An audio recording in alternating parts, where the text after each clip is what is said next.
और इस मामले पर बाबा रामदेव ने क्या कुछ कहा वो भी आपको सुनवाते हैं। मैंने सुना है कि उसका फाउंडेशन किया गया है, स्टोन रखा गया है।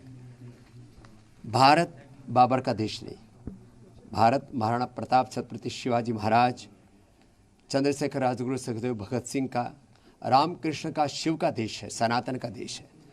बाबर एक विदेशी आक्रांता और लुटेरा था, बर्बर था।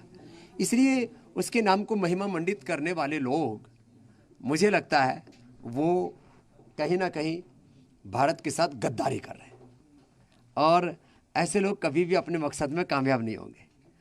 हम इस्लाम का, मुसलमान का विरोध नहीं करते, लेकिन बाबर ना तो इस्लाम को फॉलो करता था ना मुसलमान था। वो विशुद्ध रूप से एक आक्रांता, एक बर्बर, एक क्रूर शासक था। उसको महिमा मंडित नहीं करना चाहिए। ये 6 दिसंबर गुलामी की निशानियों को मिटाने का दिन है और गुलामी की निशानियां चाहे कहीं पर भी है, मिटनी चाहिए। चाहे वो हमारे तीर्थ स्थलों के रूप में हो, चाहे वो किसी नाम के रूप में हो, चाहे वो हेल्थ में, चाहे एजुकेशन में। आज शिक्षा की गुलामी चल ही रही है, चिकित्सा की गुलामी भी चल रही है। तो सभी प्रकार की गुलामी की निशानी और गुलामी की मानसिकता से पाने का ये वक्त है। और मैं आश्वस्त हूँ, भारत के लोग अब जागरूक हो गए हैं। किसी विदेशी क्रूर आक्रांता को महिमा मंडित नहीं होने देंगे।